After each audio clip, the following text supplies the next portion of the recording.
Okay, welcome everyone to my continuation of what are my favorite theorems. As usually, right? My favorite theorems, so a very biased point of view. Today, I would like to talk about Arrow's theorem, which was proven by Kenneth Arrow, in his doctoral thesis from 1951, I think.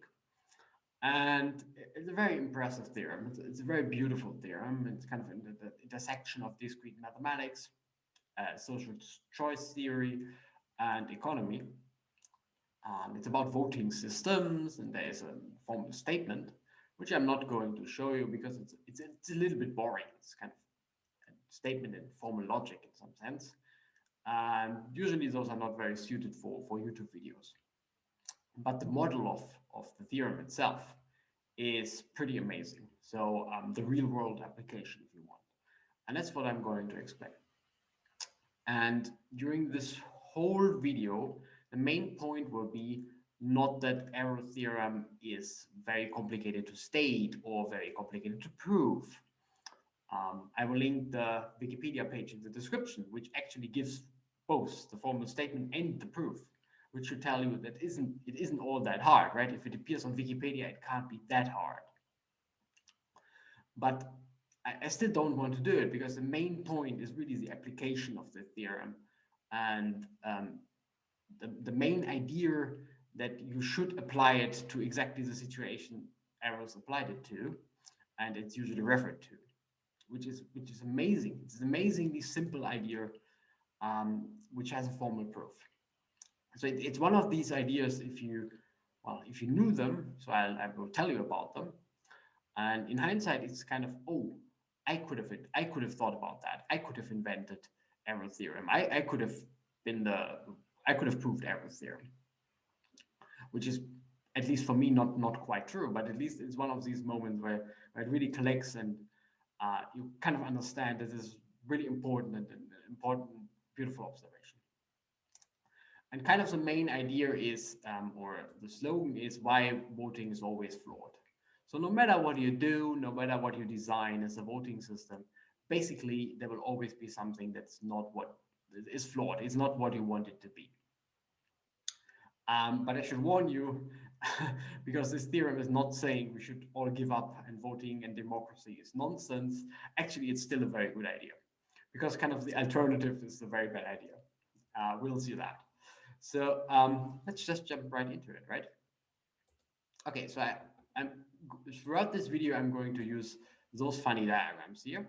So let me explain them. They're called Voronoi diagrams. And they are not as popular and well-known as they deserve to be, because it's a pretty easy idea. They already look like a cell in biology or something like that. And they are very easy actually to define.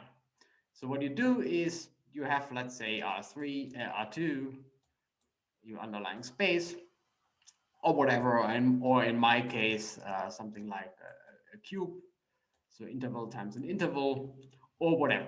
It doesn't really matter. You can define them in whatever kind of generality, and you choose a metric. In all my examples, I just choose the Euclidean metric, so it kind of measures the usual distance plus distance, right? You can make this more general, but it doesn't matter so much. If you understand the idea for the Euclidean metric and the picture, then you know how it works for any kind of metric. If you don't know what a metric is, it actually doesn't matter at all. And what you do is you choose a certain number of points. These are my points here. I have 5 of them, and I will identify them with parties throughout my talk, throughout my video. So here I have 5 points. Just choose them somewhere. They are somewhere in your, let's say, in your square. Oh, that's not very exciting. You just have 5 points. And now you give a color to each point somewhere. So you could have a point here, and obviously it will be of green or color green because it's in the green area. What does this mean? Well, for this point, you would consider the distance. We have chosen a metric, remember. So let's say it's just the Euclidean distance to all of the other points, and you associate it to the point which is closest. So my green one here is closest to this one, so it ends up in the green region. A point somewhere around here will be as far away from E as it is from C. So it kind of in this border region. A point, whatever, somewhere around here would be associated to E, and so on and so on. And then you get those nice pictures, so cell-like pictures, right?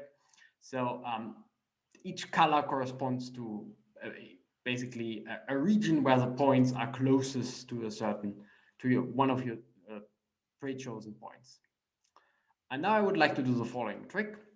I will identify the points with parties in the following way. So I have an x and a y axis here in my square, and I do the following trick. I obviously oversimplify everything. I oversimplify politics, but that's fine. We're doing mathematics and not politics, right? And mathematics should always be a model to the real world.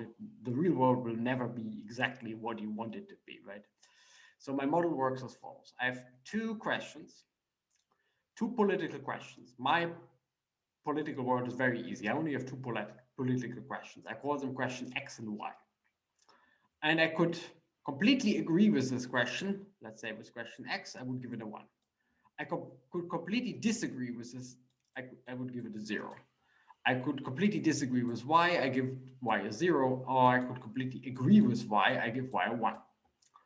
And this determines for me a point in my unit rectangle, because I'm just taking the unit rectangle. So here's 0, here's 1, here's, well, the other, the Y0, and here's the Y1. So for example, the point 0.1 and 0.6, it should be somewhere around here. Well, maybe not, maybe a little bit more further here anyway. So it's 0.1 in this direction and 0.6 in this direction, right? And it means I agree to 10% with statement X, and I agree 60% with statement Y. And this determines my own point in this rectangle. And the pre-chosen points are the kind of the opinions of the parties. So party D is here. So roughly party D agrees with whatever 0.45, something like that, with statement X, and maybe this is 0.75 with statement Y, right? That's how you determine those points. And now, as I said, I put my own point here, and the party I'm going to vote for is the one that is closest to me on this grid. And that's, so I ended up here, so I will vote for party B. Although it's reasonably far away, it's just the closest one, so I would vote for party B. Right? As I said again, a complete oversimplification of what's going on, obviously, but I still like it because it's still much better what you compared to what you usually see in kind of discussions about politics. And now you can imagine, of course, that real politics is more like a 1,000-dimensional space where you have 1,000 questions and you can agree with them in many ways, and you put yourself something in a 1,000-dimensional space and would kind of play the same game. And then you kind of consider how close you are to what is the closest party, right? And that's the one you vote for. You could make a weighted version of this, like maybe question X is not so important for you, whatever. It doesn't really matter. So the overall picture is this Voronoi diagram. And the only thing I should say, and I forgot, is that Voronoi diagrams appear in topological data analysis quite often. And this is just my application to political parties, basically. Okay, say it again. We have this Voronoi diagram. We have opinions of political parties, and the regions represent kind of the coverage of the parties. So each voter that ends up in blue, in this bluish region, will vote for E. Each voter that ends up in green will vote for C. And there are some boundary cases. If you end up, let's say, on the boundary between D and C, it's not quite clear what you vote for, but I'm going to ignore that anyway. So in principle, I would have whatever 1 million voters. So I would draw 1 million of those X's here. And this is basically covered by just measuring the size of the regions. So I'm using a slight approximation to the truth by just saying I have kind of an infinite number of voters. So the area of the region actually represents the votes that the party actually gets, which, as I said, is not quite true, obviously, but it's true enough for all practical purposes. Okay, so I have a finite number of parties that I put in my rectangle. Each one of them gets a Voronoi cell. So those things here are called Voronoi cells. Let's say this blue one. The Voronoi cell has a certain area, and that's the amount of votes my party gets. Okay, and then I'm playing around a little bit with those diagrams. So very easy situation. I have only two parties. I have an orange party up here, as you can see, and I have a blue party down here. And I've built it such that orange wins. So orange has a slightly bigger area because you're going a little bit over the diagonal here, right? Whatever. So and maybe party B gets around 50.2% of the votes, and party A gets around 48% of the votes, something like that. So as long as you have two parties, kind of everything is okay. No matter what happens, if you're here, then the only reasonable thing you can do is to vote for party B. And if you're here, the only reasonable thing you could do is to vote for party A. And kind of the general philosophy and the general outcome in the end will be, in two-party systems, kind of everything is fine. And as soon as the third party enters the game, you are a little bit in trouble. So what could happen, for example, is that here's a third party, my party C, and it kind of is a split off of the party B. So they're very, very similar opinions. They're very, very close to one another, but now they're competing among the voters, right? So now all of the voters down up here will go to party C instead of party B. So party B gets less votes, and now A wins. Although the overall percentage of voters which like A hasn't really changed. Just there is another alternative, and people will go to party C instead of going to party A. And this is the underlying kind of the main underlying problem, in quotation marks, in huge quotation marks, of our theorem, because kind of in both scenarios, the majority prefers B over A. So B should kind of win, right? B should have a better outcome of A. In both scenarios, B is preferred over A by a majority of people, of the voters. But in the second scenario, in the right one, A still wins. And this is kind of a troublesome thing in voting theory, right? If a majority prefers B over A, but A still wins, that's a slight problem. And all of you know examples in real life where that actually happened. But the point of the theorem will be basically, no matter what you do, you can't avoid this situation. Okay, say it again, and just what kind of the formal terminology is something like what I just presented to you as my voting system is not transitive. So it basically means as soon as you throw in a third party, you're heavily in trouble. So let's discuss a few of those cases. So so if all parties are together, that's my thing here, then as we just discussed, A is the winner. Although A certainly loses to B. So here, A loses to B. As we discussed before, B has a slightly majority. The funny thing is, in my example here, A also loses to C. So, okay, we know A loses to B, and we know A loses to C. And I write just smaller than. So A loses to B and A loses to C. So A should definitely be the loser, right? In the outcome, A is the winner. That's kind of the paradoxical situation. It's not a paradox in the strict sense. It's just a little bit surprising. That's why it's called paradoxical. And the last comparison would be actually that B clearly wins over C. So C is just a little bit extreme split off of B. So B beats C. So B beats C. And this should imply that B is the winner because B beats everyone. But no, if you take everything together, B doesn't win, A wins. And that's a huge problem, and that was already observed a long time ago by Condorcet. that as soon as you have kind of three parties to choose from, and you would have enough voters, right? Also, you need at least three voters. I kind of assume that I have an infinite number of voters anyway, because I want to approximate area and approximately say area and voters are the same. But as long as you have three parties and three voters, you will run into a problem like that. Because basically everything you can think of. And it's, well, that's what Condorcet observed, whatever, 200 years ago already. And the statement of errors is then basically, or let's say a short version of it, that this is kind of unavoidable. No matter what you do, you will always have this problem in some sense. So let's discuss it. So let's say we have at least three choices and three voters. Again, in my examples, I had kind of infinitely many voters, and then three voters. Right?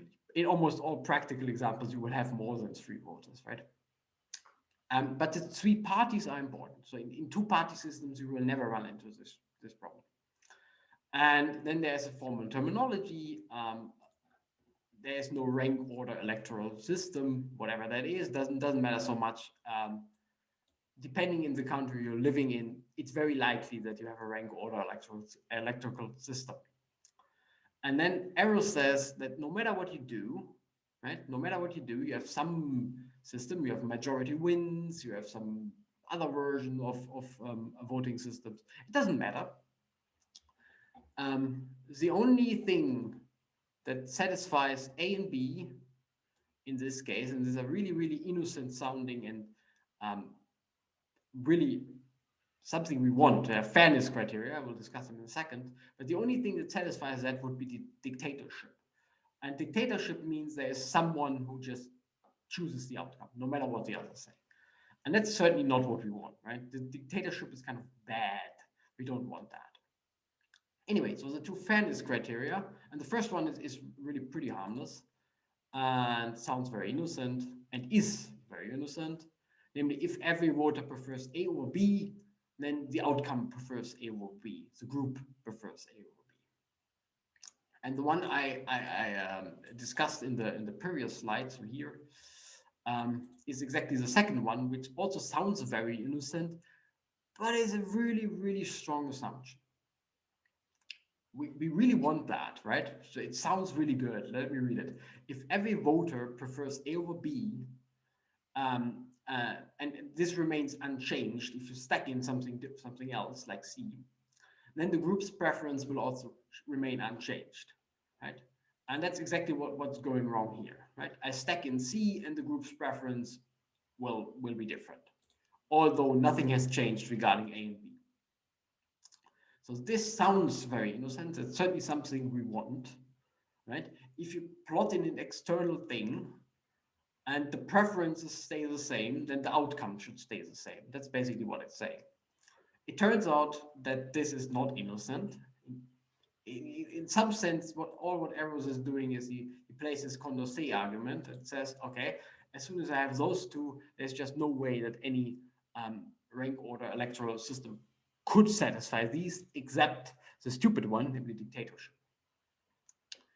And that's a very surprising result. So kind of all voting systems, no matter what you do, are flawed in that sense. They will never satisfy those two fairness criteria. And the point is that you can prove this mathematically. So there's just absolutely nothing you can do in some sense. And in some sense, the real point is that this is just beautiful, but not really of any practical importance. As Arrows writes himself, and most systems are not going to work badly all of the time. No. Most systems are actually pretty fine all of the time. No, not all of the time, but most of the time. All I proved, so as I said, quote by Arrows, is that all can work badly at times. So basically, the proof is given one of these voting systems, and assume that they satisfy A and B, and they're not dictatorship. You can construct an example. You run into you can construct an example where A and B are actually not satisfied. So you can't satisfy A and B. And that's why it's sometimes called the impossibility theorem. I say it again because it's important. The main thing is not that we should throw away the democracy now, because basically all all voting systems are always flawed. So we can never have kind of real democracy. They're always flawed. No. Most of them are fine most of the time. Just it could be that some specific situation would cause a little bit of trouble. And the point is, you can mathematically prove this, and it's just shocking how amazingly simple this idea is to apply kind of a very logical thing, mathematics, to something like voting system, to something like democracy. No wonder Kenneth Arrow at one point got the Nobel Prize. So for his work on economy, and as I said, this was the point of his thesis. Beautiful theorem. So it's basically saying, no matter what you do, there's always a situation where you run into this trouble, that if you add another external thing like a new party, then preferences just change. And that's a bit weird. It's really a beautiful theorem. And as I said, if you want, you can read the formal description on Wikipedia, which is linked in the description below. But it's not so the main point. It actually has a beefed up version, which I would like to discuss on my last slide. And basically what it's saying is all reasonable voting systems,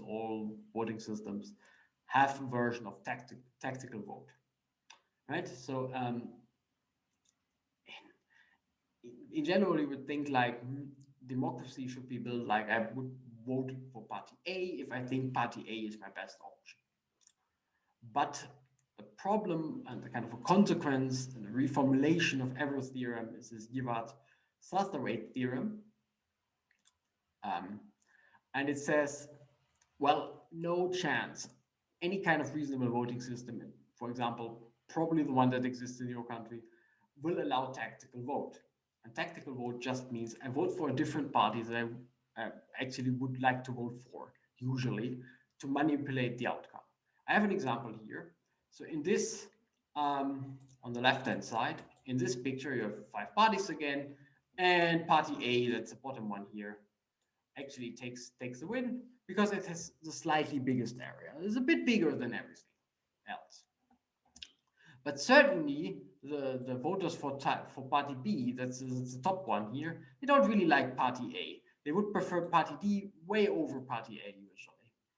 So if they would all together, this is just one possible strategy, decide to vote to not vote for party B, but either for party D or party C, depending where they are, what is closer to them, this is how the picture would look like. The vote splits, right? The voters B split their votes to D and C, and now D wins, right? And that's tactical voting. Usually those voters should vote for party B, but they don't, because they don't want party A to win. That's basically what it is. And they can do so by just voting for the second preference instead of for the first preference.